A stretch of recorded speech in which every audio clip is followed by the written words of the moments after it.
Was running for the ball, my friend pass the ball और मैं ball के लिए दौड़ रहा था, बहुत ऐसे धीरे नहीं था, पूरी फुल स्पीड में था अपनी। और मुझे एक पॉइंट पे लगा कि मतलब मेरा पैर ऐसे पड़ा ज़मीन पर कि लगा कि मेरा कुछ चला गया, मतलब नी में पॉपिंग साउंड आई एक बारी और नी एकदम लगा कि एकदम पेन हो रहा हल्का सा। और उसी वक्त मैं ग्राउंड पर पूरा बैठ गया। फिर मेरे कोचेस आए, उन्होंने बोला कि ज़्यादा कुछ नहीं हुआ, उठो उठो उठो, खेलो वापस खेलो। वहाँ पे थोड़े फिजियो भी बैठे हुए थे। फिर मुझे वही लचक टाइप की आ रही थी पैर में कि मैं चल नहीं पा रहा हूँ, दौड़ नहीं पा रहा हूँ, मेरा नी स्लाइड हो रहा था। मेरे को पता चल गया था कि मुझे एक पॉइंट पे कि मेरे साथ भी वही हुआ, ACL हुआ है, बट मैं उतना श्योर नहीं था। बट जो डॉक्टर्स थे वो कह रहे थे कि कुछ हुआ ही नहीं है। क्या माइंडसेट था इंजरी के टाइम पर? तो उस पॉइंट पे मैं काफ़ी ज़्यादा डिमोटिवेट हो गया था, एकदम लगा था कि अब तो हो गया यार, कुछ नहीं हो पाएगा मेरा।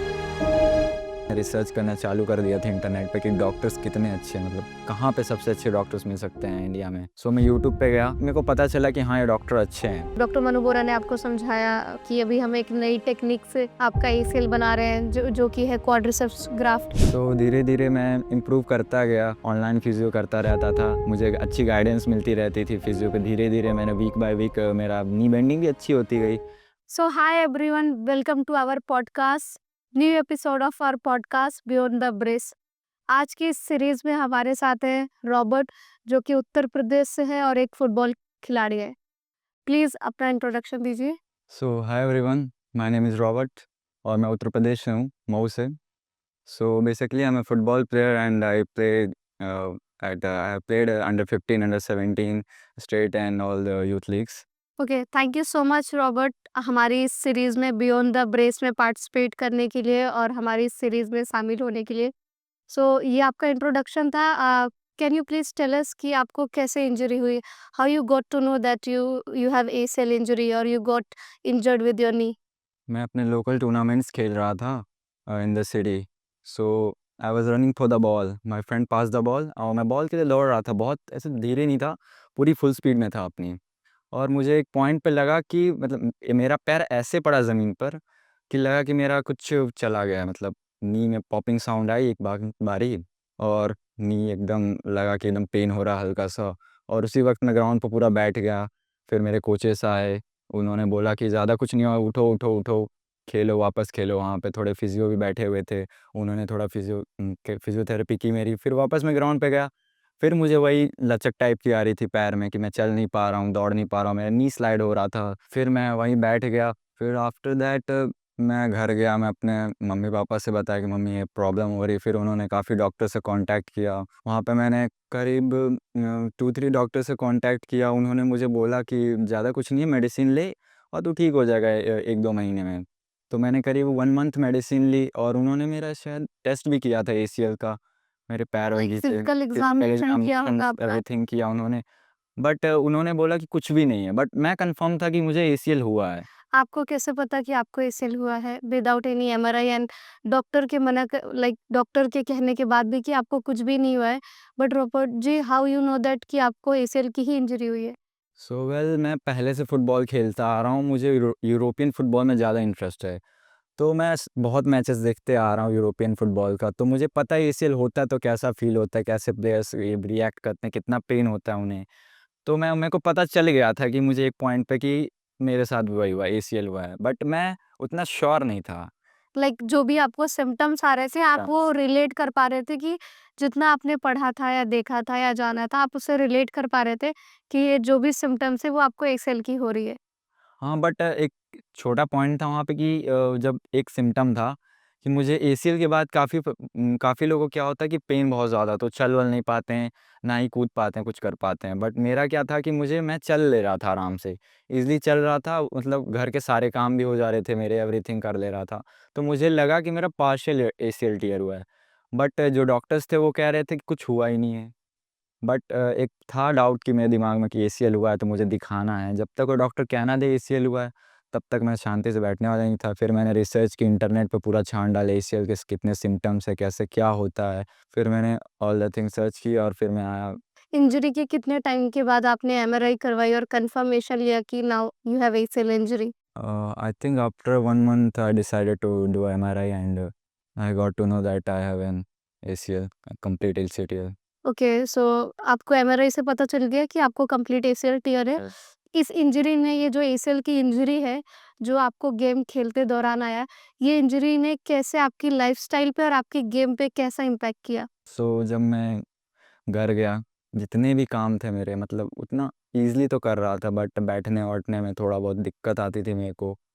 फिर रनिंग नहीं कर पाता था मैं अच्छे से और मेरे को स्टेयर्स पे अप डाउन करने में हल्की-फुल्की पेन होती थी। ऑल द थिंग्स फिर मैं घर से बाहर ज़्यादा नहीं जा पाता था, मम्मी-पापा ने मना कर दिया घर से मत। स्पोर्ट्स बंद कर दिया? स्पोर्ट्स बंद हो गया था मेरा। काफ़ी लोगों ने मुझे तो ये भी बोला कि स्पोर्ट्स अभी थोड़ा कंटिन्यू करो, एक्सरसाइज़ करते रहो क्योंकि हो सकता है तुम्हारा स्पोर्ट्स पे इफ़ेक्ट तो बहुत ज़्यादा स्पोर्ट्स पे पड़ा था, ऐसा नहीं था। स्पोर्ट्स स्पोर्ट्स करीब मेरा 1 मंथ के लिए तो ईज़िली बंद हो गया था। मैंने कुछ नहीं खेला था फुटबॉल से रिलेटेड। फिर उसके बाद धीरे-धीरे मैंने रिसर्च किया वही डॉक्टर्स के बारे में कि मुझे दिखाना चाहिए, अच्छे डॉक्टर से कंसल्ट करना चाहिए एंड ऑल द थिंग्स।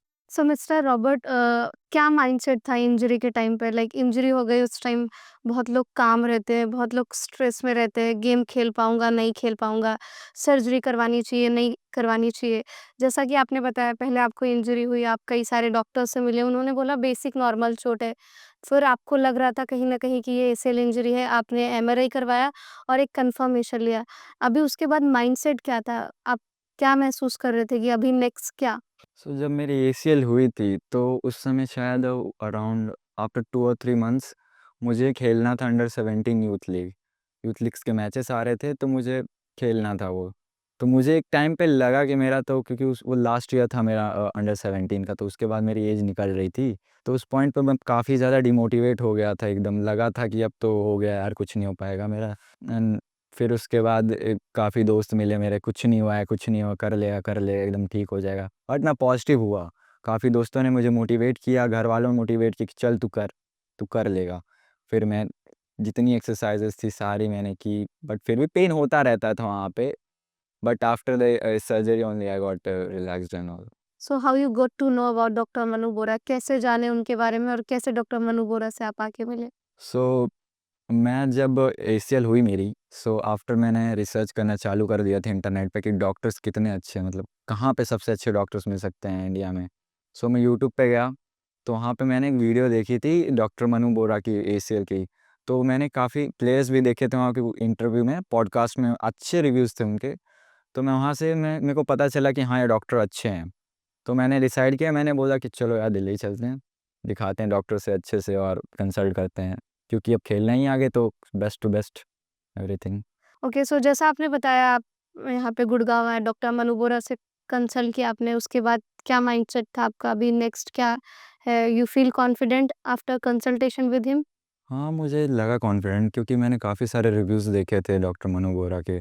जब मैं यहाँ क्लिनिक पे भी आया तो मैंने काफ़ी सारे लोगों को देखा, उनसे बातें की और कुछ तो पेशेंट भी थे जो ऑलरेडी सर्जरी करवा चुके थे। तो उनसे मुझे काफ़ी कॉन्फिडेंट लगा कि हाँ, ये डॉक्टर हैं, मुझे इनकी ज़रूरत है और मैं कंसल्ट करना चाहिए। और अगर मेरा पार्शियल एसीएल टियर हुआ तो काफ़ी अच्छी बात है। तो मैं काफ़ी कॉन्फिडेंट था उस समय, बट जब मुझे पता चला कि हाँ, जब डॉक्टर मनु बोरा ने मुझे फिज़िकली एग्ज़ामिन किया उसके बाद बताया कंप्लीट एसीएल टियर है, तो तब भी मैं उतना डिमोटिवेट नहीं हुआ क्योंकि मुझे लगा कि डॉक्टर मनु बोरा ने काफ़ी मोटिवेट किया मुझे कि ठीक हो जाएगा तू, टेंशन मत ले।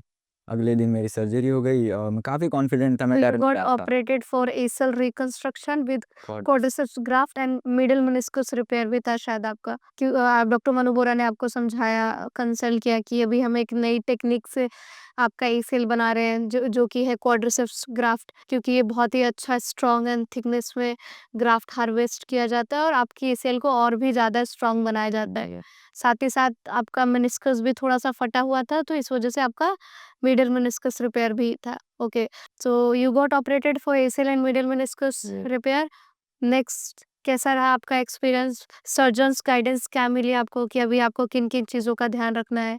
फिजियो गाइडेंस क्या मिली सर्जरी के बाद? फिजियो गाइडेंस तो काफ़ी अच्छी मिली थी। सर्जन्स जो वहाँ पे मुझे मिले वहाँ पे, वो भी काफ़ी अच्छे से बिहेव कर रहे थे मेरे साथ, मतलब फ्रेंडली थे ही। मुझे मतलब इतना डिमोटिवेट फ़ील नहीं कराया उन्होंने कि ज़्यादा पेन हुआ, कुछ होगा। तो आफ्टर द सर्जरी मैं काफ़ी रिलैक्स था। मेरी सर्जरी वहाँ पे काफ़ी अच्छे सर्जन्स थे। मेरी सर्जरी उसके बाद भी वो काफ़ी साथ ही में थे मेरे। तो सर्जरी के just next day you don't had any pain, swellings? Yeah, I had a quite pain in my head, I think due to anesthesia. But knee में Knee कोई में पेन और was डिस्कम्फर्ट नहीं था। नेक्स्ट डे से work करना चालू कर दिया with the help of brace and walker. brace and walker. I started walking. So physiotherapist next day आया, आपको एक्सरसाइजेस कराई, क्या-क्या किया आपने just next day after surgery? After the surgery, I think Mansi ma'am came. He came and told me that you have to do these exercises you have to do on the after the very first job after the ACL surgery. So उन्होंने मेरे पहले तो brace लगवाया, walking कराई मेरी वहीं पे with the help of walker. Pain हुआ था हल्का सा, बस ज़्यादा नहीं हुआ, बट मैं पहले दिन से चलना स्टार्ट कर दिया था मैंने, तो मुझे काफ़ी कॉन्फिडेंट लग रहा था उस समय जल्दी ठीक हो जाऊँगा, और ऐसा हुआ भी। मैंने काफ़ी जल्दी रिकवरी कर ली थी अपनी। सो सर्जरी के कितने टाइम बाद आपने वॉकर ऑफ कर दिया एंड इंडिपेंडेंट वॉक करने लग गए, नी बेंडिंग कंप्लीट हो गई। अभी आपका रिकवरी फेज़ कैसा रहा? आप प्लीज़ वो एक्सप्लेन कीजिए। कैसे वीक बाय वीक आपने नी बेंडिंग अचीव करी, आपने रेंज अचीव किया, स्ट्रेंथ अचीव किया, कितना समय लगा आपको इंडिपेंडेंट वॉक करने में? मैंने क्या किया कि आफ्टर द सर्जरी मैं मुझे अच्छा नहीं लग रहा एंड था। फिजियो कैसे चालू हुआ आपका? किस तरीके से आपने फिजियो गाइडेंस ली और किस तरीके से आपका फिजियो कंटिन्यू हुआ पोस्ट सर्जरी? मुझे तो पहले हॉस्पिटल से डिस्चार्ज होना था क्योंकि मुझे अच्छा नहीं लग रहा था वहाँ पे।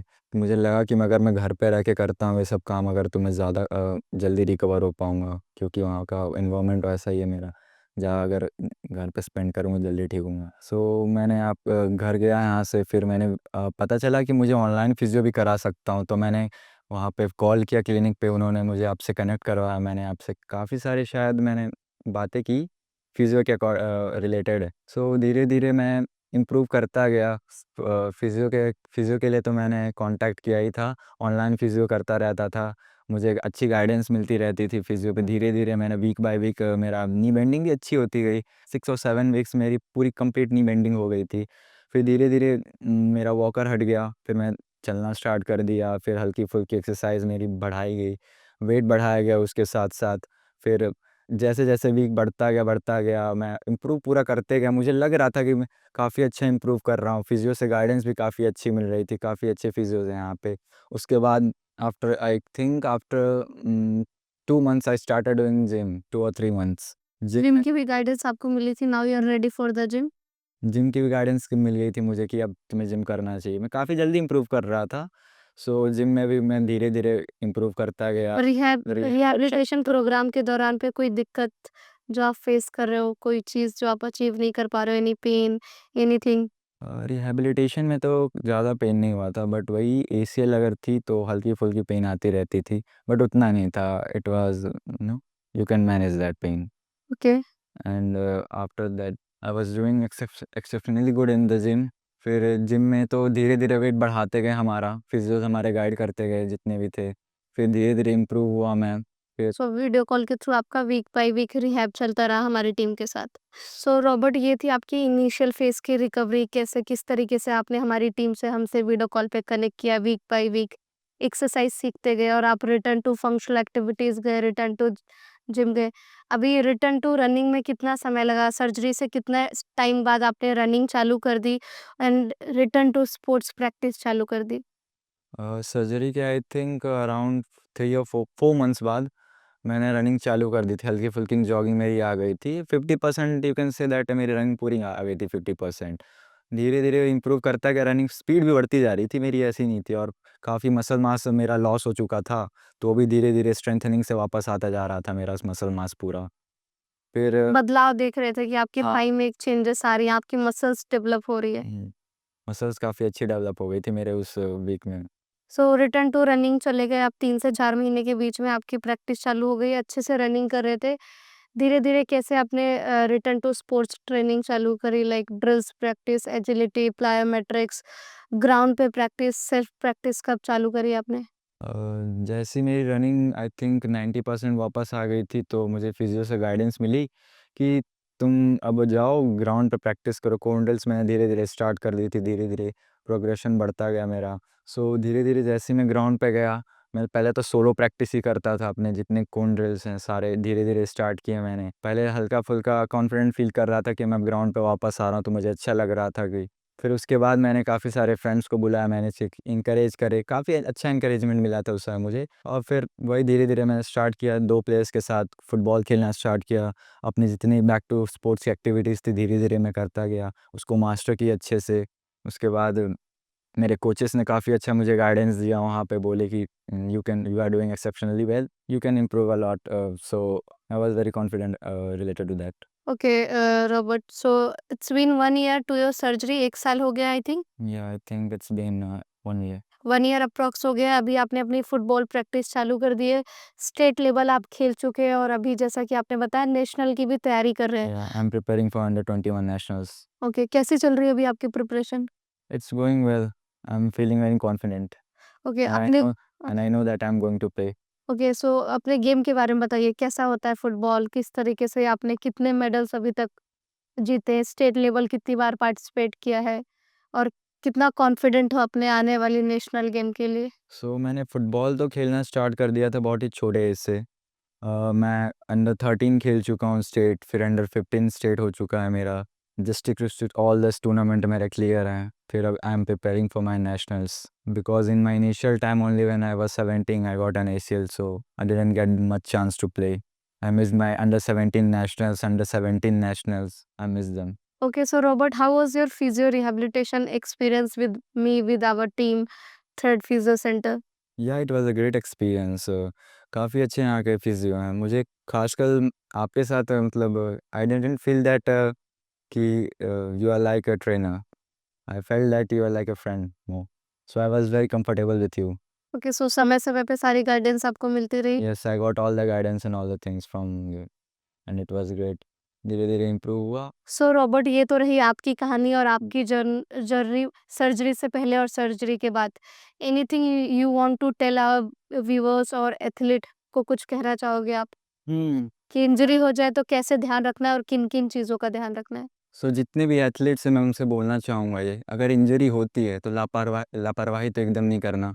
इंजरी होने के बाद एकदम सतर्क रह जाना, अच्छे से अच्छे डॉक्टर से कांटेक्ट करना और देखना कि कहीं गलती ना हो जाए। अगर गलती हुई डॉक्टर चूज़ करने में तो पीछे रह जाओगे। अगर ज़्यादा टाइम लिया इंजरी को ठीक करने में तो फिर तुम्हें पता है कितनी प्रॉब्लम हो सकती है। एज फैक्टर है तुम लोग का, एज फैक्टर की वजह से तुम लोग का तो गेम बिगड़ेगा ही। और फिजियो सबसे इम्पोर्टेंट है। एक्सरसाइज जितनी अच्छी हो सकती है उतनी अच्छी करो ACL सर्जरी के बाद। और जितने भी एथलीट्स हैं एक लास्ट वर्ड बोलना चाहूँगा, इंजरी होती है डरना नहीं, ठीक है? डटे रहना, ग्राउंड पे वापस आओगे और एकदम कॉन्फिडेंट वापस आओगे, पहले से बेटर आओगे, you will better than before, just believe in yourself, okay? So ये था हमारा बियॉन्ड द ब्रेस पॉडकास्ट का एक एपिसोड। इससे ऐसे रिलेटेड और भी वीडियोस आपको देखना है और भी पेशेंट्स और एथलीट की जर्नी देखनी है तो हमारे बियॉन्ड द ब्रेस पॉडकास्ट से बने रहिए, देखते रहिए, कमेंट करिए, सब्सक्राइब करिए हमारे चैनल को एंड शेयर करिए। Thank you so much.